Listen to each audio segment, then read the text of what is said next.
And we're live. And we're back. I don't know what that's from. Hello, makers. Hi, everybody. Hi, Shannon. Hi. This is episode 31 for both of us. Yes. We are so in 3-1. sync.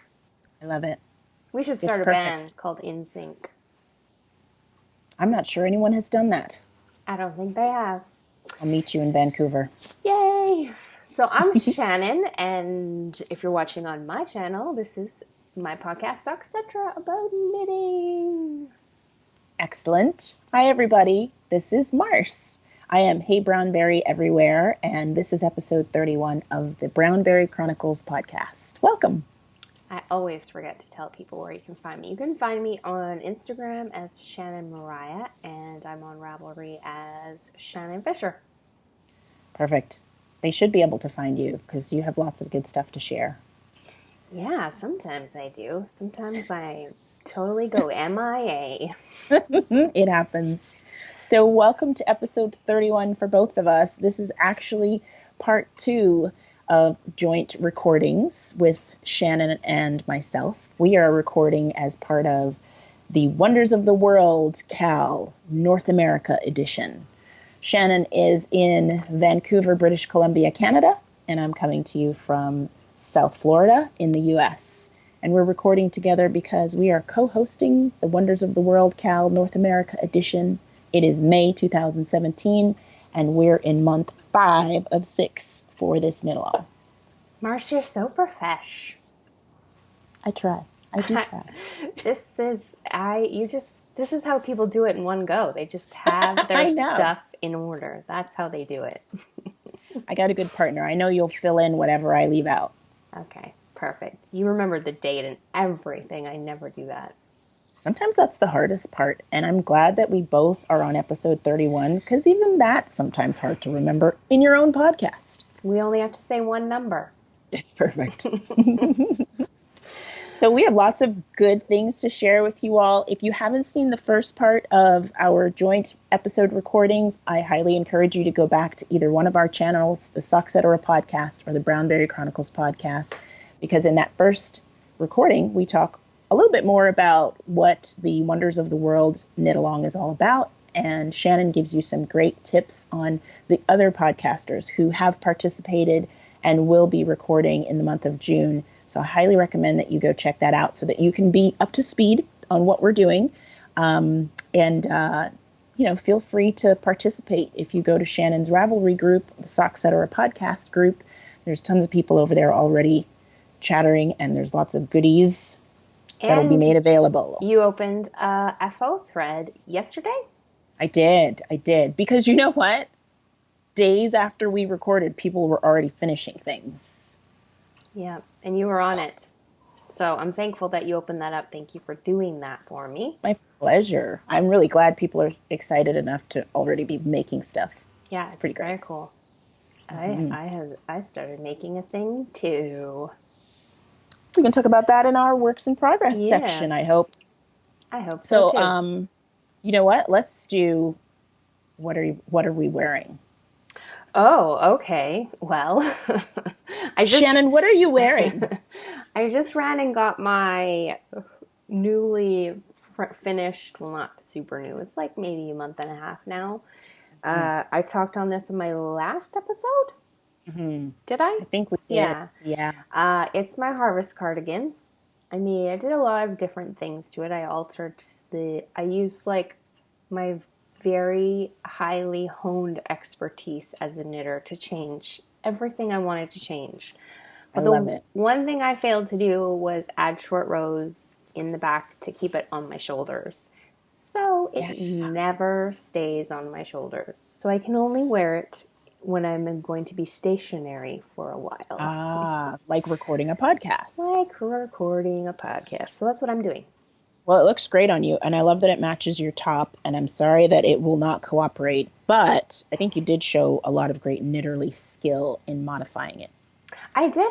It felt pretty good to know what I was doing and to be like, oh, I don't like this, I'm going to add this. Oh, I don't like how that is, I'm going to change this. And to know how to do all of those things. Yeah, I think once you have knit a certain number of projects or just for a certain amount of time, you can take courage in trying things like that. And it's only knitting. So if it doesn't work out, you just either, go back stitch by stitch or even frog it if you have to. Totally. Yeah. I love it. I just Well, taught go ahead. Sorry, I was going to say, I just taught a friend of mine last weekend she just started a pair of socks.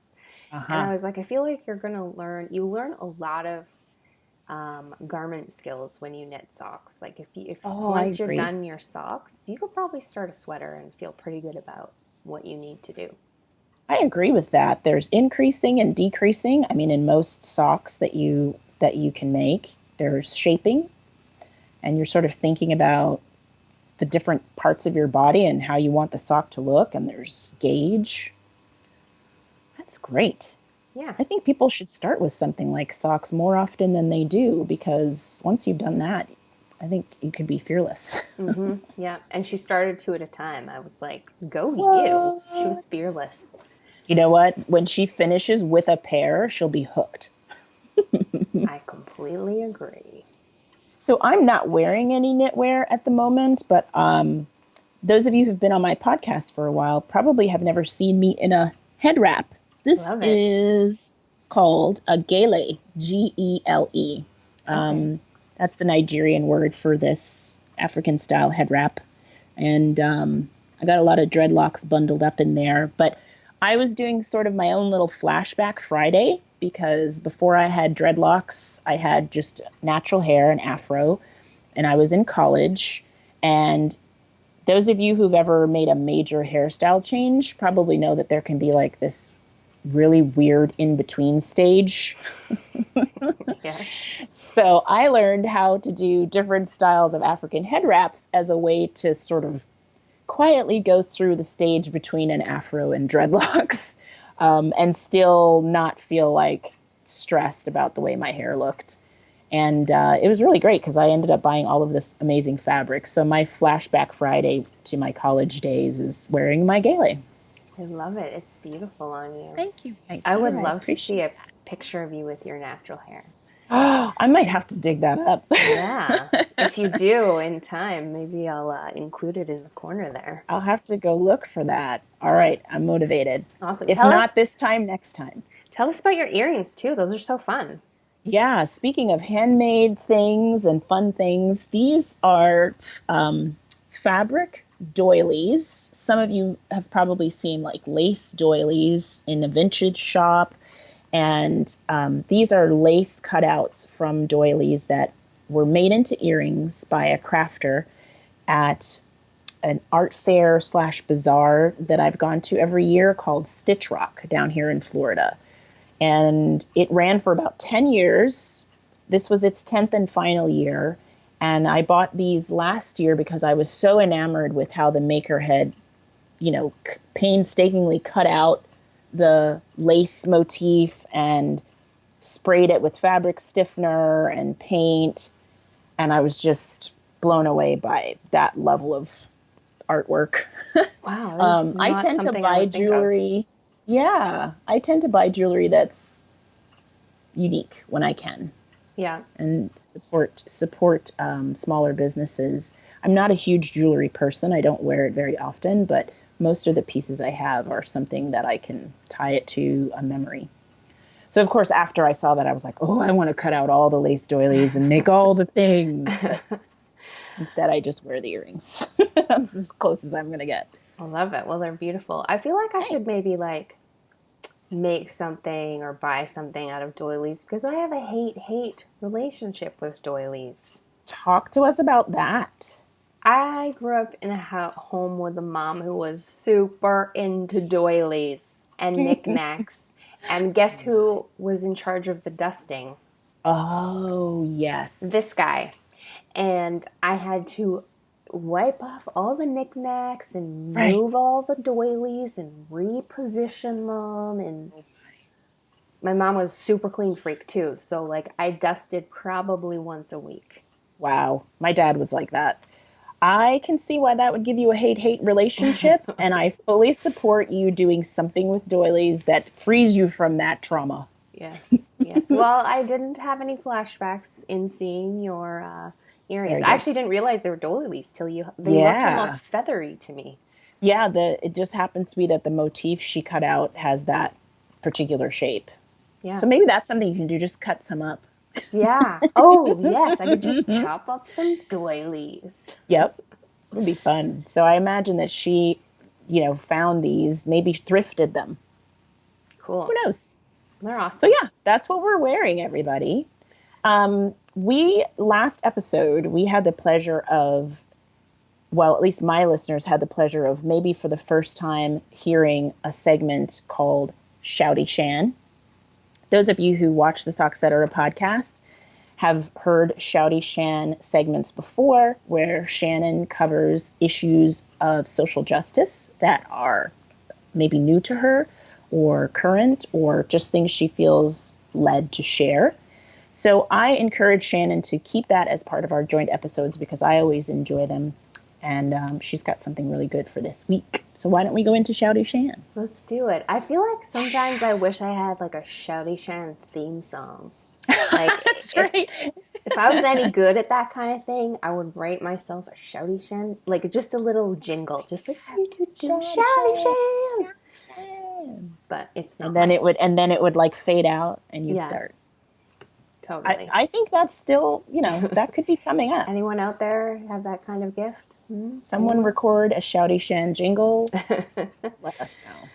So the article I'm going to share with you today is on Medium. And, I'm not going to share the whole thing with you. I'm just going to read you a little blip and talk about it. But it's by a woman named Robin Chancer, and she is a therapist. And I feel like the article came out, it says April 26th on it. So it came out, What is that, 2 weeks ago now? Mm-hmm. So it came out before all of this kerfuffle that happened this week. But I mean, I just feel like since November, the world's been in some kind of trauma, right? Some sort of shared trauma. So this article is, I feel like, really important and timely, not just for those of you living in North America and living through a lot of this stuff, but I feel like I was able to apply a lot of it just to my own personal life too. So it's a really cool article. It's called How to Stay Sane If Trump is Driving You Insane, Advice from a Therapist. And so she has a little intro, and then she goes into her 2 tips to stay sane. So I'll just read you a little blurb here. Cool. Many grow up hearing statements like, people are inherently good. Everything happens for a reason. Do the right thing and everything will work out. God has a plan. I can leave everything in God's hands. Such statements are offered as a salve for life's inevitable pain, but they have downsides. How many of us have wanted to punch a wall after a statement like, he's in a better place? Positive thinking, when misplaced, is infuriating and unhelpful. Believing that everything will be okay sets us up for despair because each new time things are not okay, we feel beaten down again. Optimism is not always healthy. It can make us complacent, fatigued, and detached from the whole of our psyches. There are times when optimism is not appropriate or possible, and this is one of those times. Our president is delusional, lying, or ignorant. Disastrous climate change and war with North Korea loom. Marginalized people in our society are suffering. Faced with these calamities, catastrophic thinking is a rational response. History teaches us that many arcs of history did not bend toward justice, and I think that's the thing that Martin Luther King said. The 65 million people currently displaced worldwide are tragic examples. We need only to speak to a Native American to understand that collapse is entirely possible. Instead of blind faith in progress, I offer a specific, practical system useful for maintaining mental health in a paranoid, post-positive world. So that sounds really bleak and harsh and blunt, but the things that she goes on to say, I feel like are really important. So she has two steps, and the first one is radical acceptance and dialectical thinking. Um, and then the second step is basically all about mindfulness, and she calls it attention is everything. So I'm going to link this in the show notes, and I would really encourage everyone to read it, Canadian or otherwise, like everyone, because it is really, like I said, I was able to apply a lot of it to my own life. Yeah.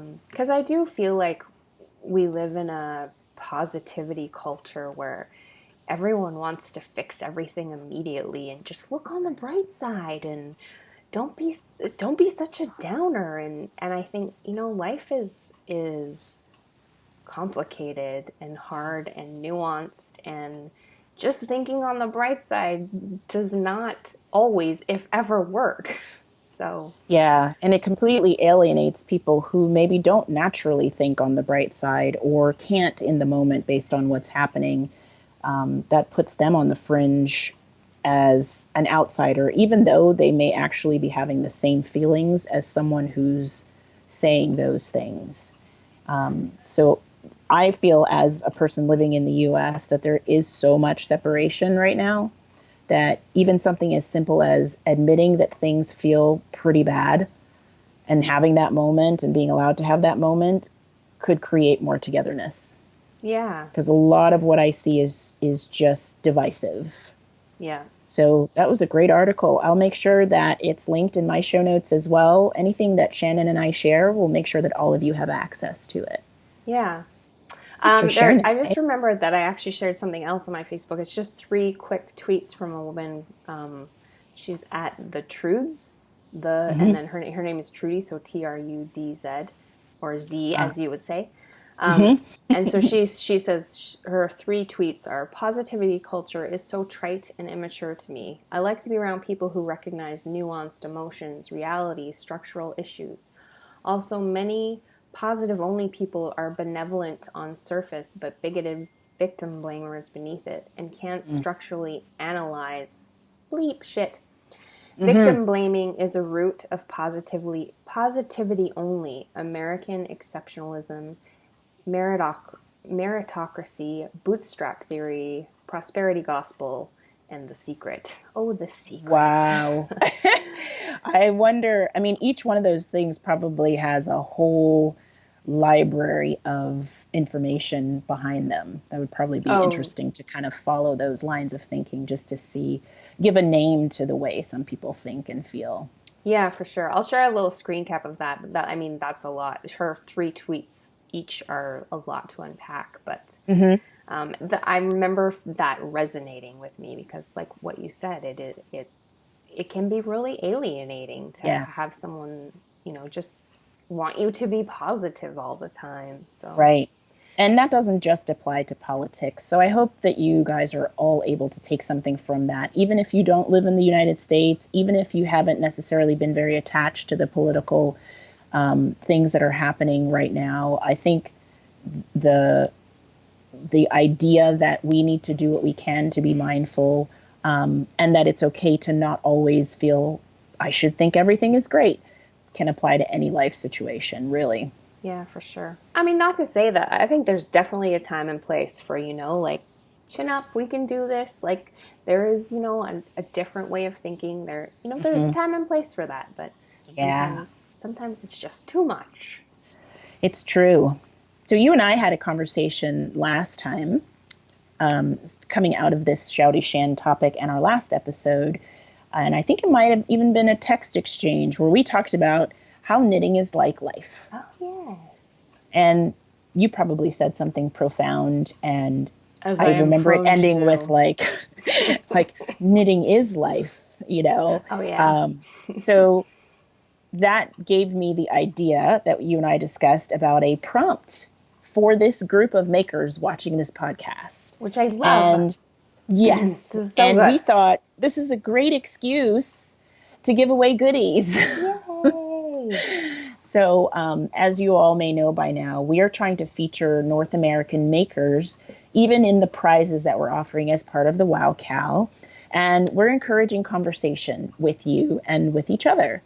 And one of the things that Shannon and I often do is we have the benefit of getting together with other makers, sometimes through virtual knit nights, which we'll talk about in a little bit. And when we talk to these people, we find that we have so much more in common with them than just yarn and needles. And a lot of the topics that come up are life topics. And in some way, you can almost always tie it back to knitting. I'll give an example of working on a project like Shannon's beautiful cardigan, where she took the courage to put in a lot of modifications and changes, but there's this one thing that doesn't quite work the way she wants it to. And she's at a point in her knitting journey where she's willing to even frog it, I think you were saying, to go all the way back and add short rows so that it will fit better. And in life, that is reality. Sometimes you start on a journey and you think you've got it all set until you try that scenario on and it doesn't quite fit and you have to start over. So we wanted to prompt you all to tell us, profound, funny, or otherwise, how you think knitting is like life. And if you don't feel like being philosophical, be goofy. Yeah. But we're going to put a prompt below this YouTube video on the BrownBerry Chronicles channel with the statement, knitting is like life because, and then we want you to complete that.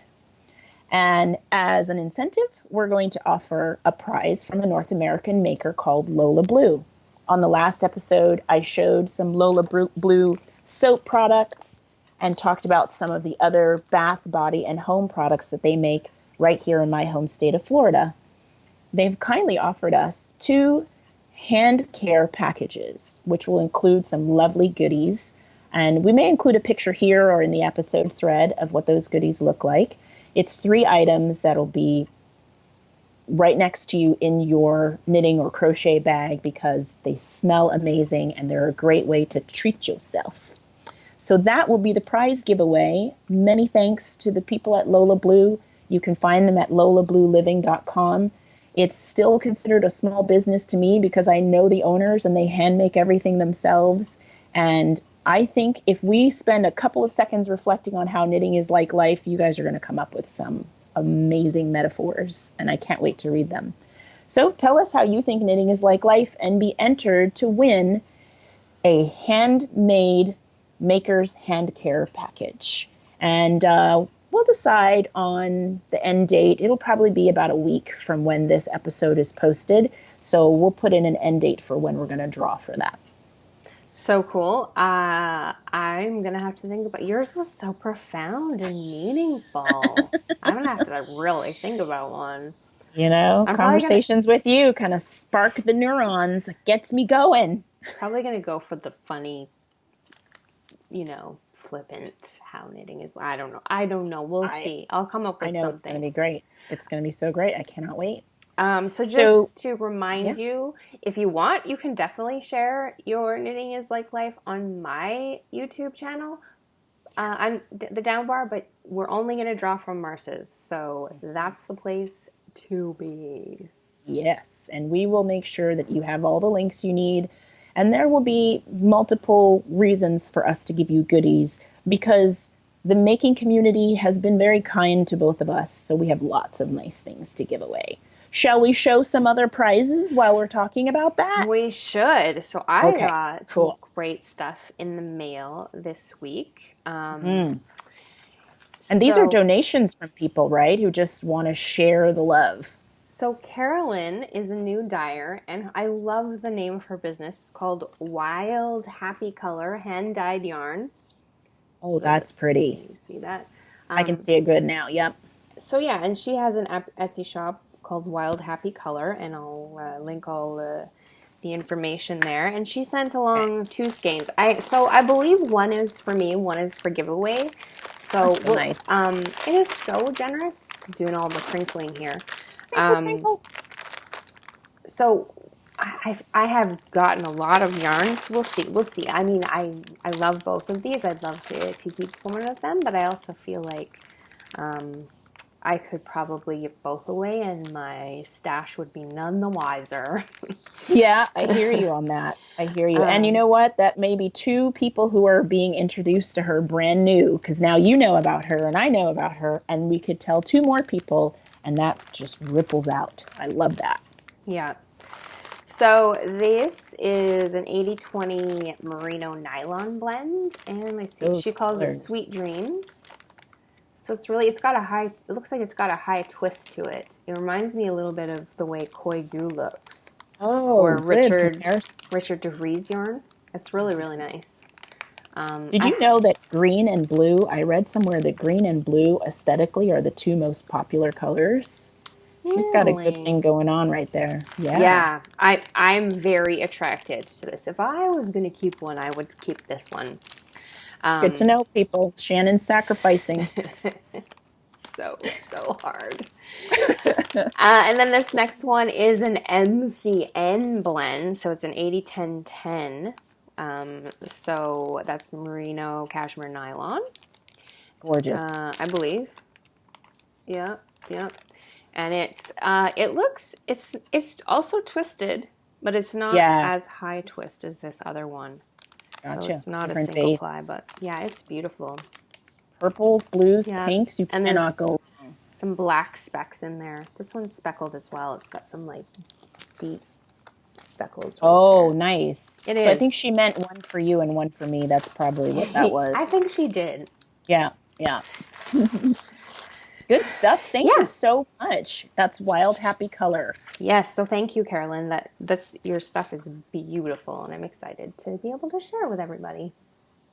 That's awesome. One of the things that we especially wanted to do was highlight folks who are new to the business side of making and trying to put out great products. North American designers, yarn dyers, small business owners that are part of our community. So it's really cool to see somebody new. I had not heard of that shop before, so thanks for that. I forgot to look at the return stamp, but I'm pretty sure I think I just assume everyone who reaches out to me is from the United States. I don't know why, but she could very well be from Canada. Gotcha. So if I find the package, I'll let you know. Yeah, we'll let you guys know. That's awesome. Well, I also received a generous donation of Yarny prizes, which I'll share with you guys.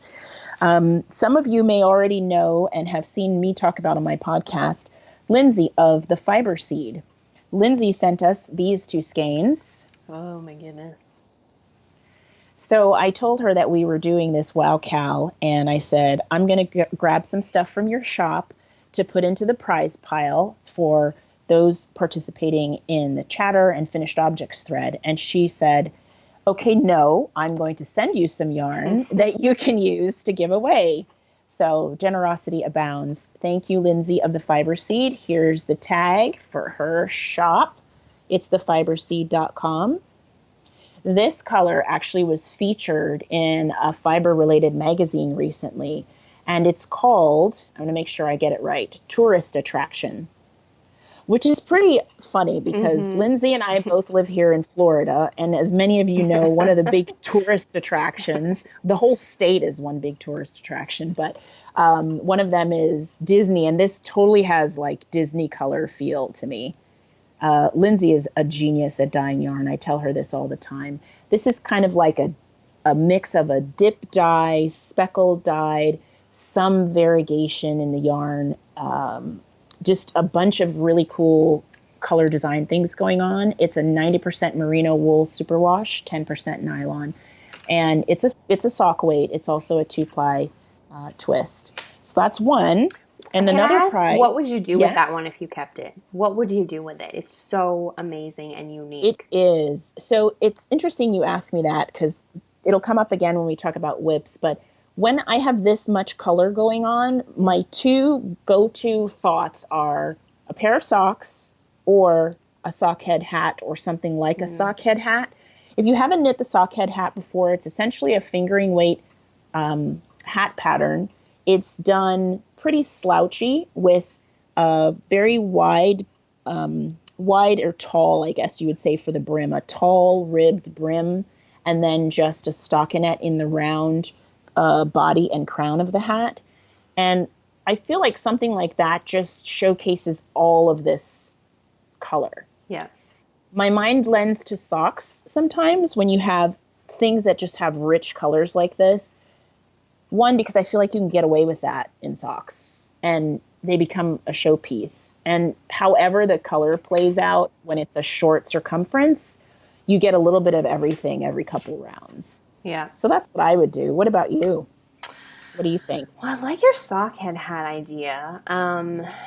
I feel like that when color is that wild, I feel like I want to put it on my feet because I can't necessarily get away with it anywhere near my face. But sometimes I think I'm just not being brave enough because, I mean... Well, I don't know. Courage could come from combining it with something that is much more neutral. Someone gave me that idea for a yarn that I have that's highly variegated with colors that I love. But when knit on its own, some of that color brilliance gets lost. And someone said, I think it might have been Chanel of the Piper Nell podcast, recommended that I just add a cream or a white yarn to it, either as stripes or color blocks. I thought, oh, it's genius. It is genius. So the second skein is also a sock weight. This is a one of a kind. So somebody should feel very special when this shows up in their Happy Mail. Is it called Oh Canada? It should be, right? I think Maybe so. We'll give this to a Canadian recipient. Next time we do a giveaway prompt, we could do it on your podcast and send it to a Canadian winner. It's called Amaryllis. Okay. And you can see that the two primary colors are red and white, like the Canadian flag. Oh, Canada. Lindsay is so good at just keeping that richness in there, even as one color transitions to another. So thank you, Lindsay from the Fiber Seed. I can't talk. Those are some great giveaways.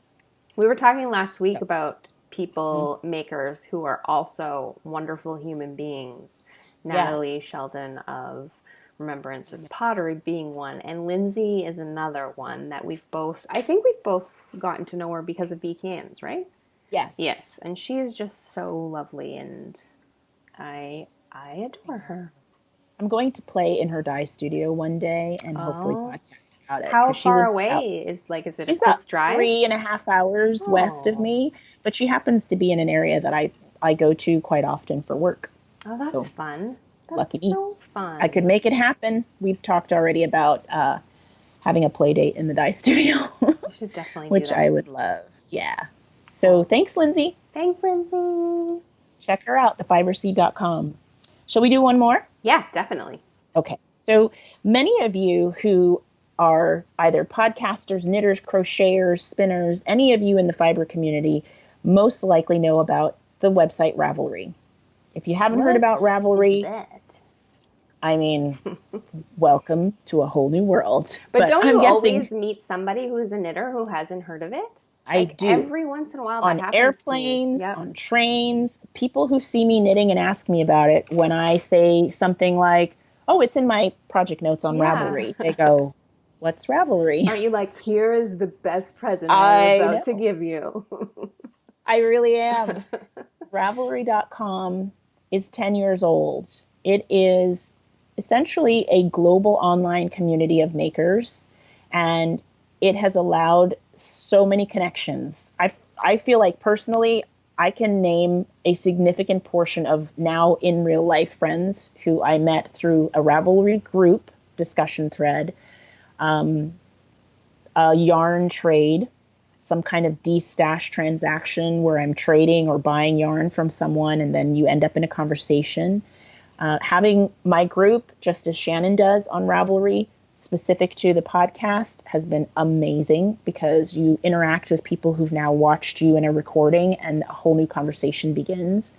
And having a way to organize my yarn stash and my projects. Those are just a few of the ways that Ravelry can be used. And a week ago or so, they posted that this year, 2017, Ravelry is 10 years old. So cool. So I thought it would be appropriate. Here's their logo. Got a big sticker logo. I didn't even know they had a logo. I mean, I guess I knew they had a logo, but I didn't know that was it.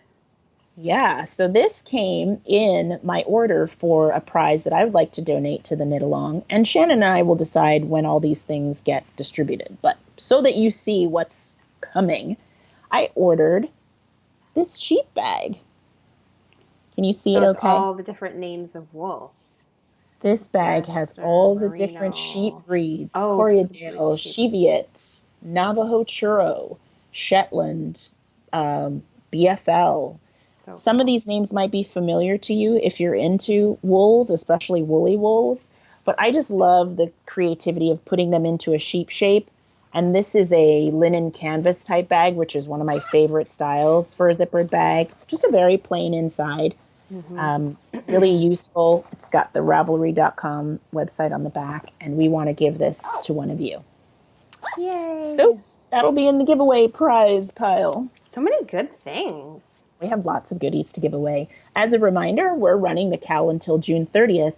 So if you're wondering when on earth we're going to be able to give away all of this stuff, we thought that 2 months was a reasonable amount of time for people to finish projects and get into the conversation. So we'll have time to make sure you get a hold of some of these goodies. Yes.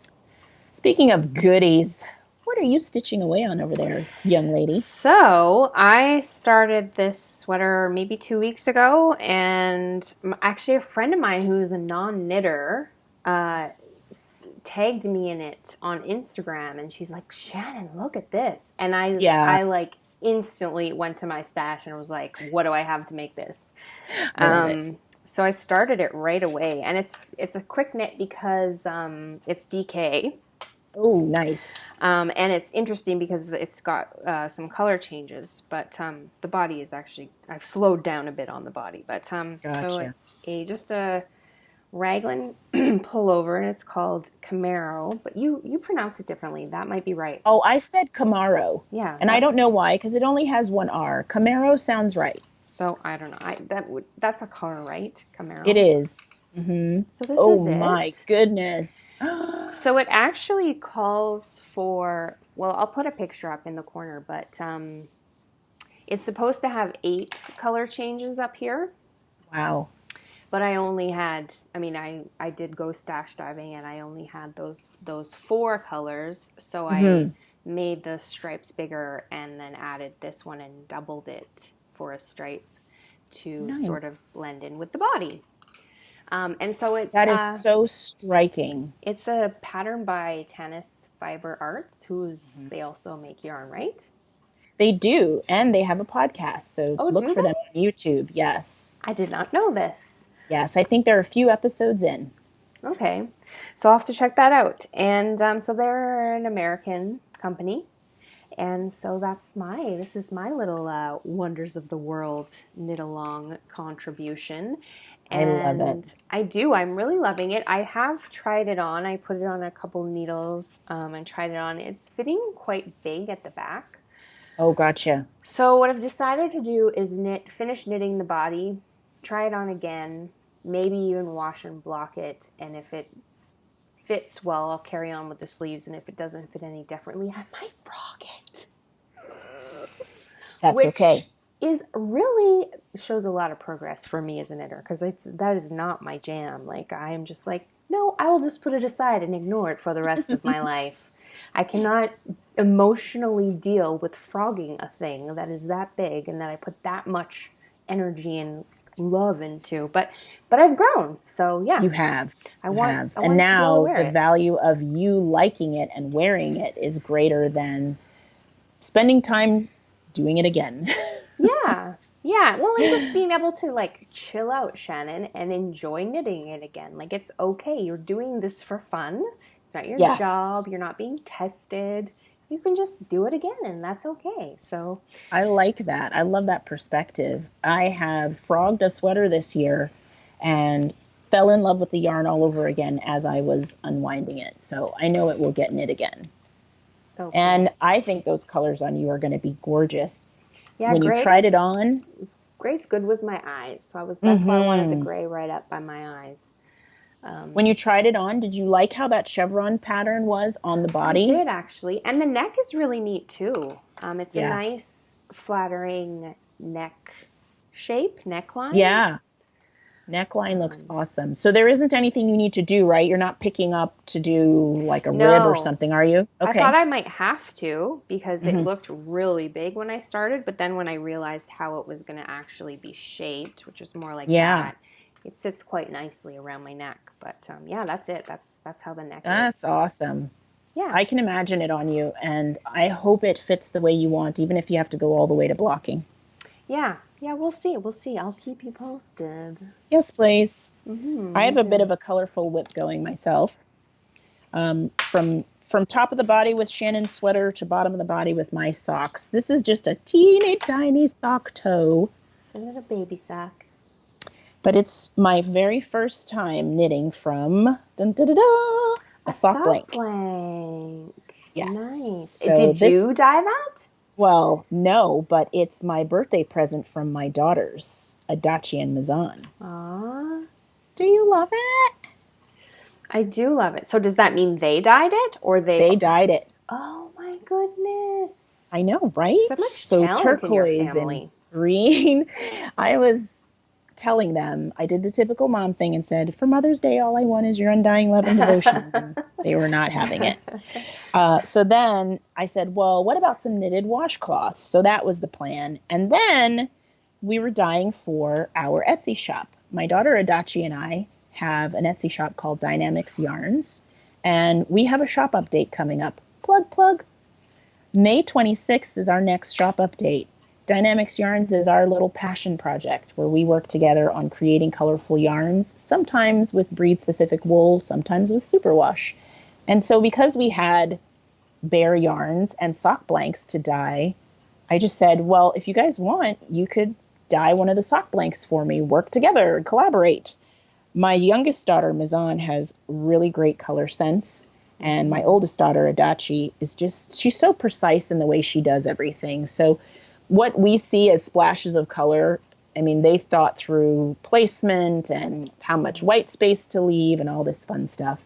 And I love how it's knitting up already. It's Hopefully really by our fun. next episode, I'll have a little bit more done on these. So I've never knit from a sock blank until today, and it just warms the cockles of my heart to be Aw, knitting on one that they dyed. one just for you, so full of love. I love it. That's so great. The So the go ahead. most one of the most recent pictures that I don't know why I feel like it was your daughter posted on your Dynamics Yes. Instagram account. I feel like she said something made me think, oh, Merce did not write that. But it was Yeah. this red, beautiful red hue of yarn. And I thought, I thought I need to make a sweater out of that. I want to make a sweater out of it It's too. so perfect. I love it. I love pinks and reds together so much. I do too. That Red is is my power perfection. color, so this is the stuff of dreams for me. It is called Chocolate and Cherries, Yes. and we did post that the other day. There is something about reds and pinks, and we added a little brown, and it's one of those things where in the dye pot we were like, oh, this is going to be good. We just knew right away. So yeah, this is part of that May 26th shop update. There's definitely going to be enough if someone wants a sweater quantity, because I thought the same thing. I thought I would totally wear this like a pullover long sleeve, as much of it as possible. So beautiful. I love this called Chocolate and Cherries because it's delicious, but I also think it could be called The Stuff Dreams Are Made Of. That would be appropriate. Now we need to dye a yarn that's called that. Yes. Adachi did some more play with pink and fuchsia and red on this. That's good. We have not named this yet. I think we're going to call it the Stuff of Dreams. It's good. That's beautiful. This is a gray base, alpaca, silk, and cashmere. And when I tell you, it is pretty dreamy. I can picture having a dream with those colors in the background. And I like it. Shannon, this will be named that in honor of you. Well, you said it. I just repeated it, but it's good. The yarn name has been born. I love it. Yeah, this is our Cash Luxe base. It couldn't be softer. So hopefully you guys will find something in that shop update that you like. We are definitely going to donate some hand-dyed yarn as a prize for the WOW Knit Along. So hopefully that encourages you guys to join us. Cool. Let all these goodies go to waste. Yeah. So yeah, that's my main whip. I've got some other things that are abandoned. I'll take an opportunity to plug a North American maker because my other whip is in this bag. Oh, that's a nice bag. This is the Afro Diva bag. It's huge. So you like compare it with my head for scale. Yeah. It's made by Kim the Crafty Nomad. Okay. Kim has a podcast called The Crafty Nomad, and she also has an Etsy shop called Ebony Pearl.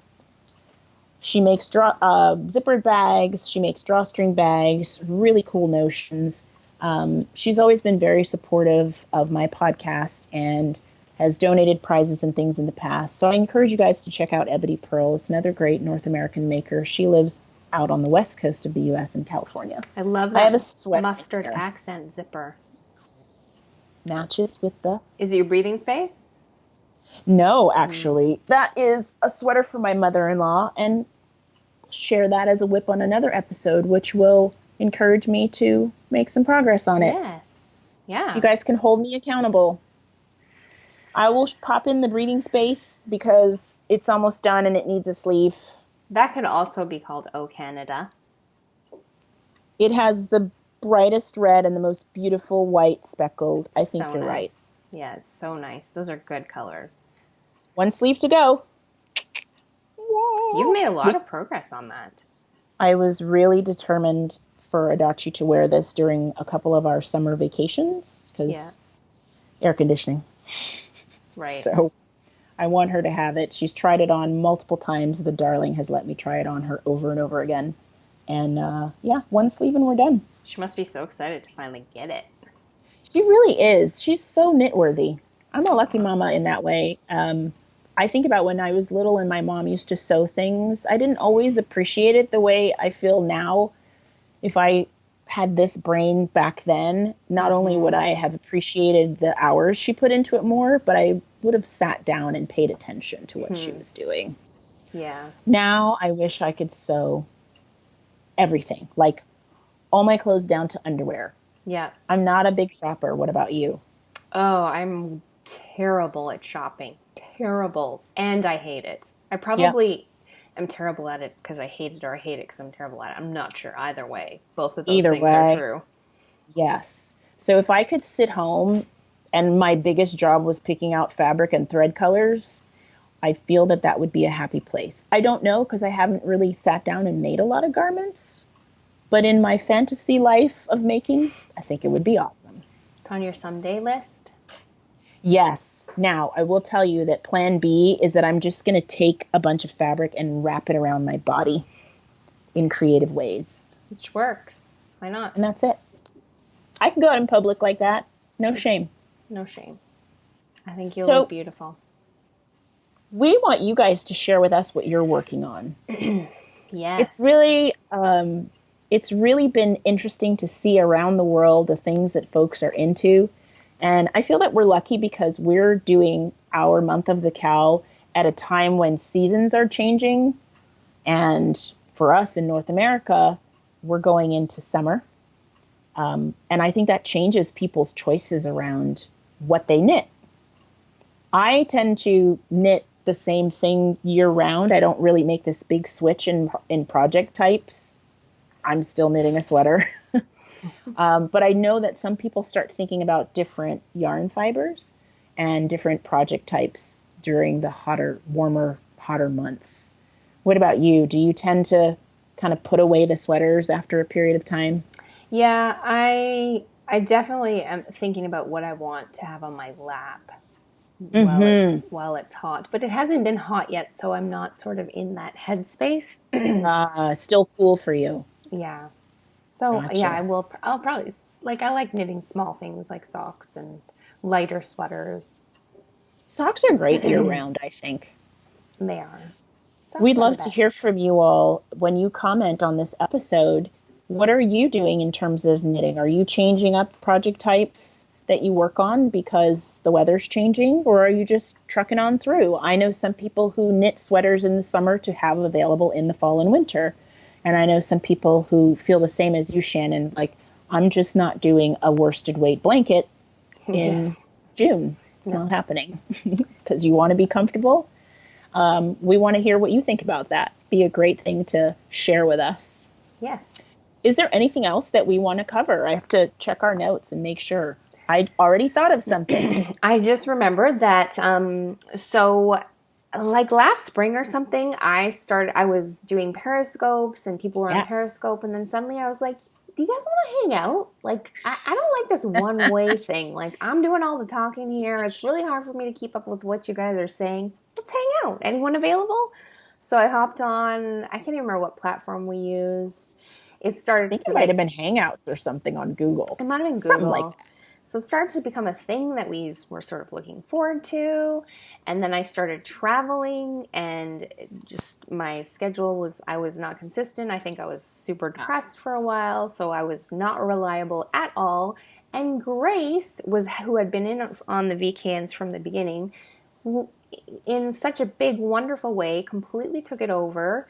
And so she's way more organized and dependable than I am.